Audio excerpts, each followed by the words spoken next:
Welcome back to my channel. So guys आज है हमारा डे 6 फ्री इंग्लिश कोर्स का। सो गाइज आज हम पढ़ने वाले हैं प्रेपोजिशन, जो मोस्ट ऑफ द लोगों के एग्जाम में आता ही है। और गाइज ये इसके बिना आप इंग्लिश बोल ही नहीं सकते कि ये हर जगह यूज़ किया जाता है इंग्लिश बोलने के लिए। और जब इसमें फ्री कोर्स लाया है तो उसमें इसको पढ़ना बहुत जरूरी है। तो आज हम पढ़ने वाले प्रेपोजिशन। फर्स्ट हमारा जो प्रेपोजिशन है वो है टू। तो टू हमारे किसी भी डायरेक्शन को दिखाने के लिए लगाया जाता है, डायरेक्शन को दिखाने के लिए लगाया जाता है। जैसे मैंने बोला कि I am going to school, मैं स्कूल जा रही हूँ, ठीक है, कि मैं उसकी तरफ, उस डायरेक्शन की तरफ, मतलब डायरेक्शन, अपनी डायरेक्शन को दिखा रही कि मैं स्कूल जा रही। या मैंने बोला कि I am going to London, तो मैं लंदन जा रही हूँ, ठीक है। ऐसे तो इसके लिए हम टू का यूज़ करते हैं। जैसे मैंने बोला Rakesh is going to London, Rakesh London जा रहा है। She is giving money to him, वह उसको मनी दे रही है, मतलब किसी के थ्रू, किसी डायरेक्शन, किसी को दे ही तो रहा है। ऐसे मैंने बोला कि मैं उसको पैसे दे रही हूँ, तो एक डायरेक्शन ही है ना, किसी को हम दे रहे हैं कुछ भी, ठीक है। तो अब आगे चलते हैं। एक टू का यूज़ इस तरह भी यूज़ किया जाता है, टू का एज एन इनफाइनाइट, किसी पर्पस को दिखाने के लिए, मकसद को दिखाने के लिए। से हम दोनों बात कर रहे हैं, उस चीज़ का मकसद कैसे, मैंने बोला कि he wants to meet you, वो तुमसे मिलना चाहता है, उसका मकसद है तुमसे मिलना चाहता है वो तुमसे, ठीक है, इसलिए वो तुमसे मिलना चाहता था। वो तुमसे तुम्हारे पास आना चाह रहा है, तो तुमसे मिलने के लिए आना चाह रहा है, ठीक है। सेकंड, जैसे मैंने बोला कि वी अर्न टू लिव, हम पैसे अर्न करते हैं जिंदा रहने के लिए, ठीक है। तो ये भी हमारा कोई पर्पस दिखा रहा है, किसी भी चीज़ को पर्पस दिखाने के लिए, फिर डायरेक्शन दिखाने के लिए हम टू का यूज़ करते हैं। एक और तरीके से टू का यूज़ करते हैं, जैसे कोई लिमिट या फिर एंडिंग पॉइंट को या फिर पीरियड को दिखाने के लिए भी हम टू का यूज़ करते हैं। जैसे मैंने बोला the petrol price rose up to 18 rupees per litre. तो यहाँ पर मैं किसी भी प्राइस को दिखा रही हूँ, एंडिंग मतलब यहाँ पर हम मेनली लिमिट को दिखा रहे हैं कि उसकी लिमिट इतनी है, और एंडिंग पॉइंट को दिखाने के लिए, पीरियड को दिखाने के लिए भी आप टू का यूज़ करते हैं। अब मान लो आपने बोला कि यार, जैसे मैंने बोला कि I am going to school, तो आप इसमें टूवर्ड्स भी लगाते हैं, क्योंकि टूवर्ड्स का मतलब भी तो डायरेक्शन दिखाने के लिए होता है। बट गाइस, टू का यूज़ हम तब करते हैं जब हम सिर्फ स्कूल ही आ रहे हैं। जैसे मैंने बोला कि I am going to school, शायद सच में मैं I am going to school हूँ, आप भी शायद I am going to school, toward school आए तो नहीं होगा। गाइस, टूवर्ड्स का मतलब होता है कि आपका जो वो पॉइंट ऑफ फिक्स नहीं है। मान लो मैंने बोला I am going towards school, towards school मतलब स्कूल की तरफ जा रहे हैं, ऐसा तो है नहीं कि डायरेक्ट हम स्कूल ही जा रहे हैं, हम कहीं भी जा सकते हैं, स्कूल जा रहे हैं। मैंने बोला I am going to towards Delhi, तो क्या पता मैं दिल्ली से पहले कहीं भी रुक जाऊँ, ऐसा भी हो सकता है।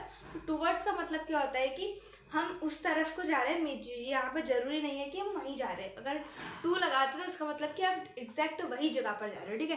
तो आई होप गाइज आपको टूवर्ड्स और टू का मतलब पता चल जाएगा। हमने दो प्रेपोजिशन पढ़ लिया, हम आगे की पढ़ते हैं जो बहुत ही इंटरेस्टिंग होने वाले और आपको पढ़ने में बहुत ज़्यादा मजा आने वाला है। तो हम आगे चलते हैं। हमारा जो नेक्स्ट प्रेपोजिशन है वो फ्रॉम। तो फ्रॉम होता है कि मतलब कहाँ से वो आ रहा है, ओरिजिन कहाँ है, ठीक है। मेनली ओरिजिन को दिखाने के लिए हम फ्रॉम का यूज़ करते हैं। जैसे मैं ऐसे बहुत से लोग क्वेश्चन पूछते हुए आर फ्रॉम, तो कहाँ से तुम्हारा ओरिजिन कहाँ है, तो उसके लिए भी हम फ्रॉम का यूज़ करते हैं। जैसे आई एम फ्रॉम दिल्ली, मेरा जो ओरिजिनेट है, फिर जहाँ से मैं हूँ दिल्ली से हूँ, ठीक है। एक इसका ओरिजिन दिखाने के लिए भी यूज़ किया जाता है। सेकेंड इसका यूज़ किया जाता है आपका कॉजेज दिखाने के लिए, मतलब किसी भी चीज़ का कारण दिखाने के लिए। जैसे मैंने बोला कि वो हार्ट अटैक से मर गया, तो यहाँ पर क्या है, किसी कारण को दिखा रहे हैं, वो हार्ट अटैक से मरा, मैंने सिंपली बोल दिया वो मर गया, तो इसमें कोई आप फ्रॉम का यूज़ नहीं करोगे। मैंने बोला वो हार्ट अटैक से मर गया, हम यहाँ पर कोई कारण दिखा रहे हैं कि इस कॉजेज से वो मर चुका है, तो उसके लिए हम फ्रॉम का यूज़ करते हैं। सो गाइज आपका ये भी पूरा डन हो चुका है। आई होप आपको ये पसंद आ रही होगी वीडियो। अब चलते हैं आगे वाले नेक्स्ट प्रेपोजिशन जो है हमारी ओवर। सो गाइज ओवर का मीनिंग आप कहाँ पर यूज़ करते हैं, फिर ओवर का मतलब होता है कि किसी भी ऊंचाई से जाना। जैसे मैंने बोला कि मेरे सर के ऊपर बर्ड उड़ रही है, ठीक है, तो इसको हम कैसे बोलेंगे। या फिर और जो, जैसे मैंने बोला कि एक वाइट बर्ड एक किसी लेक के ऊपर से जा रही है, तो मैं बोलूँगी the beautiful white bird is flying over the lake, ठीक है। जैसे मैंने बोला कि एक सफ़ेद चिड़िया मेरे सर के ऊपर चढ़े, तो मैं बोलूँगी the beautiful white bird is flying over my head, ठीक है। ऐसे आप बोलोगे। ओवर का यूज़ आप तब करते हैं जब किसी ऊंचाई को दिखाने के लिए, फिर आपके ऊपर से कोई चीज़ आ रही है। सेकेंडली आप इसका यूज़ तब भी करते हो जब कोई चीज़ किसी के कांटेक्ट में हो, या फिर किसी भी चीज़ को कवर कर रही हो, ठीक है।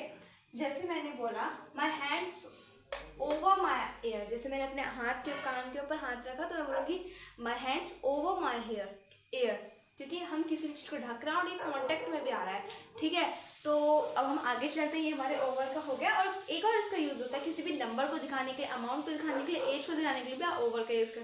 जैसे मैंने बोला he won the election with over 2 million votes, वो इलेक्शन में जीत के 2 मिलियन वोट्स थे। ठीक है, अब आगे चलते हैं गाइज। आई होप आपको ये ओवरऑल कॉन्सेप्ट बहुत अच्छे से पसंद आया होगा और समझ में भी आएगा। आगे चलकर थोड़े से बच्चे हैं उनको पढ़ने के लिए। सो गाइज हमारे से 2 बच्चे हैं जो है हमारे अंडर और बिलो।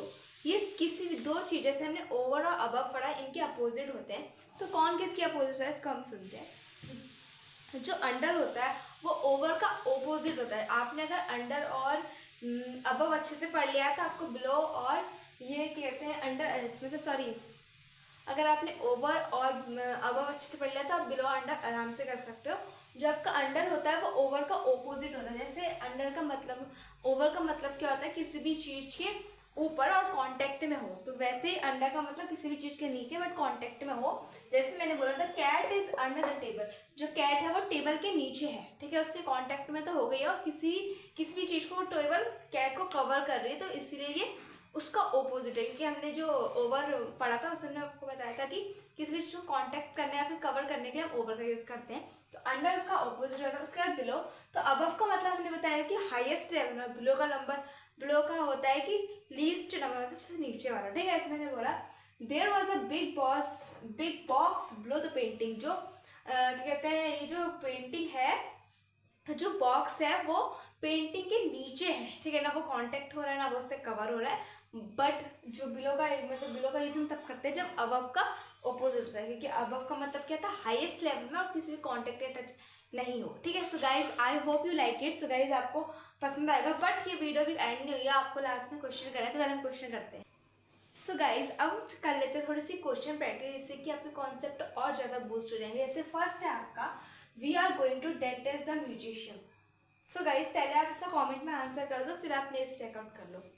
1 2 3। सो गाइज इसका आंसर होगा 2, क्योंकि मैंने आपसे बोला था कि किसी की कहीं डायरेक्शन दिखाने के लिए हम 2 का यूज़ करते हैं। जैसे मैंने यहाँ पर बोला है we are going to the Malaysia, हम सॉरी द म्यूजियम, तो म्यूजियम जा रहे हैं, तो यहाँ पर आपका आ जाएगा 2। सेकेंड है I have got the birthday surprise that is my friend. 1 2 3। So guys आपने कॉमेंट कर दिया होगा। तो बर्थडे सरप्राइज मिला है, किसी भी चीज़ को मिलना है, कहाँ से मिल रहा है, माई फ्रेंड, तो यहाँ पर क्या आएगा, फ्रॉम माई फ्रेंड। ठीक है, क्योंकि ओरिजिन दिखा रहा है ना कि कहाँ से मिल रहा है। जैसे थर्ड है I watch your video that is learn English. 1 2 3। So guys आपने इसका आंसर 2 दिया होगा, क्योंकि आपको भी लग रहा था कहीं पर पर्पस दिखाने के लिए, मकसद दिखाने के लिए आप 2 का यूज़ करते हैं। जैसे उसके बाद है dash 70 million people are watching the match. 1 2 3। आपने इसका आंसर भी दे दिया, इसका आंसर होगा ओवर। जब मैंने आपको बताया था एज, नंबर और अमाउंट को दिखाने के लिए आप ओवर का यूज भी करते हैं। इसके बाद आपका है please send the letter that is Animesh. 1 2 3। So guys मैंने किसी भी चीज़ को डायरेक्शन दिखाने के लिए या फिर मकसद दिखाने के लिए हमने क्या 2 का यूज़ करा था, हम यहाँ पे 2 का यूज़ करेंगे।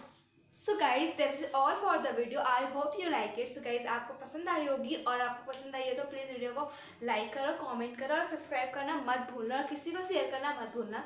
सो गाइज लास्ट में अगर आपसे मैं थोड़ी सी बात करना चाहती हूँ, अगर if you want any teacher, जो अंडर 10 क्लास के अंदर जितने भी स्टूडेंट को पढ़ाने के लिए अगर आपको टीचर की ज़रूरत है, अगर किसी भी इंस्टीट्यूट को पढ़ाने के लिए टीचर चाहिए, 10 से नीचे पढ़ाने के लिए, तो मैं पढ़ा सकती हूँ कोई भी सब्जेक्ट, मतलब हिंदी हो, इंग्लिश हो, या फिर आपका साइंस हो, या फिर मैथ भी पढ़ा दूँगी वैसे तो। अगर आपको पढ़ाना है और आपको मेरा टीचिंग स्टाइल पसंद आता है, सो गाइज आप मेरे को ईमेल कर सकते हो। मैं ईमेल आईडी नीचे लिख दूँगी, मतलब बता देती हूँ, yvipin@gmail.com। सो गाइज ये मेरी ईमेल आईडी और नीचे आपको मिल भी जाएगी, तो इसमें आप ईमेल कर सकते हो मुझे, और आप मुझसे वहाँ पर कांटेक्ट कर सकते हो। और गाइज अगर आपने मेरी इंस्टा आईडी को फॉलो नहीं करा तो उसको फॉलो कर दो, जिसकी आईडी है इंग्लिश बाय नैन्सी करके, जो सेम जैसे मेरी यूट्यूब में वैसे ही इंस्टा आईडी है, तो आप वहाँ भी मुझे फॉलो कर सकते हो, पर्सनली मुझसे बात कर सकते हो, डाउट अपने क्लियर कर सकते हो। तो गाइज अगर आपको किसी भी ज़रूरत है टीचर्स की, तो मैं यहाँ से आपकी मतलब वो सारी बातें हम उनसे कर लेंगे जिनको ज़रूरत है। बट मैं आपको बताना चाहिए किसी भी इंस्टीट्यूट को ज़रूरत है तो आप मुझसे कांटेक्ट कर सकते हो, अगर आपको मेरे टीचिंग स्टाइल पसंद है या फिर कुछ भी चीज़ पसंद है, क्योंकि फिर मुझे मतलब अगर मैं पढ़ाना चाहूँ वैसे मैं पढ़ा सकती हूँ। अगर मतलब वहाँ पर मुझे लगेगा कि मुझे नहीं आता तो मैं खुद से पहले खुद पढ़ूँगी, फिर आपको वीडियो मतलब बना के दे दूँगी। फिर गाइज अगर आपको मतलब अगर आप चाहते हो कि मैं किसी इंस्टीट्यूट में पढ़ाऊँ, या फिर आप अगर वीडियो देख रहे हो आप ही चाहते हैं कि मैं आपके इंस्टीट्यूट में पढ़ाऊँ क्योंकि मेरा टीचिंग स्टाइल अगर आपको पसंद आता है तो आप मुझे मेल कर सकते हो। तब तक हम आपको मिलते हैं अपने नेक्स्ट वीडियो। तब तक के लिए बाय, थैंक यू। तो गाइज अगर आपको मेरी वीडियो में थोड़ी सी एनर्जी अगर आज कम लगी है तो प्लीज़ सॉरी, क्योंकि आज मेरी हालत बहुत डाउन है, क्योंकि गाइज आज मेरा पीरियड्स का फर्स्ट दिन है और इस दिन मैं मर जाती। बट गाइज मैं ये सिर्फ आपके लिए कर रही हूँ कि आपका डे वेस्ट ना जाए, आप कुछ ना कुछ नया सीखो हर दिन। तो गाइज इसलिए मैं इतनी मेहनत कर रही हूँ कि आपको मतलब ये ना लगे कि यार आज ने कुछ नहीं पढ़ा। मे भी कितने लोग हैं जो मेरी वीडियो के लिए मेरी वीडियो से पढ़ते हैं, मतलब भले वो एक इंसान भी है तो मेरे लिए वो बहुत बड़ा है। तो गाइज अगर आपको वीडियो पसंद आएगा तो आप इस वीडियो को लाइक करो, शेयर करो, कमेंट करना मत भूलो। Bye, thank you.